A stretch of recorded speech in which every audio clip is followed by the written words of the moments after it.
Welcome to RK కన్నా creations friends. మరి ప్రతి శనివారం సాగే పెబ్బేరు సంతకు అతి భారీ సైజులో ఉన్నటువంటి దిట్టమైనటువంటి ఒంగోలు జాతి గిత్త అయితే మార్కెట్ కి అయితే రావడం జరిగింది. మరి యొక్క గిత్త ఓనర్ నుంచి ఒకరికి మొత్తానికి 3 చేతులు అయితే మారడం జరిగింది. మరి యొక్క గిత్త కొనుగోలు రేటుకు అమ్మిన రేటుకు చాలా అయితే తేడా ఉంది. ఎంత రేటు నుంచి ఎంత రేటు వరకు ఎంతమంది చేతులు మారావనేది ఈ వీడియోలో తెలుసుకునే ప్రయత్నం చేద్దాం. మార్కెట్ వచ్చేసి Pebbair market, Wanaparthy district, Telangana state. మరి రైతులు చూస్తున్నట్టయితే మీరు ఎక్కడి నుండి చూస్తున్నారు, ఈ యొక్క గిత్త ఎంత రేట్ అయితే జరుగుతుందని కామెంట్ సెక్షన్ లో కామెంట్ చేయండి. గిత్త వచ్చేసి కలర్ఫుల్ గా ఉంది కాబట్టి చాలా మంది అయితే చూస్తున్నారు. దానికి మరి ఈ యొక్క గిత్త సంతకు వచ్చినప్పటి నుండి దీని వ్యాపారం దగ్గరుండి చూసినటువంటి వ్యక్తి మనకి ఇక్కడ అందుబాటులో ఉన్నారు. మరి మొత్తానికి మార్కెట్కు రైతులు తీసుకొచ్చి ఎంత కమ్మిరన్న ఫస్ట్ లోకల్ బేరాలకు 350కి 330కి ఇచ్చారు రైతులు.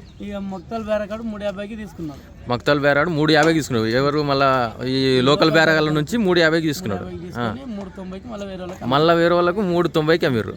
అది ఫామ్ హౌస్ కానీ చెప్తున్నారు. మరి మొత్తానికైతే కొన్న వాళ్ళు అయితే ఇక్కడ అందుబాటులో అయితే లేరు.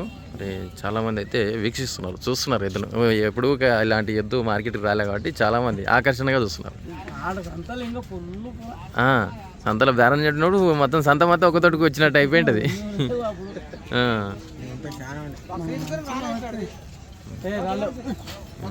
ఈ రేటు 390 అంటే మార్కెట్లో ఇదే టాప్ రేట్ ఇప్పుడు. అసలు ఇప్పుడు ఈ రేటు పలకలే. ఎద్దుకాడ అంత కలర్ఫుల్గా ఉంది కాబట్టి ఫోటోలు తీసుకుంటారు, చాలామంది వీడియోలు తీసుకుంటారు.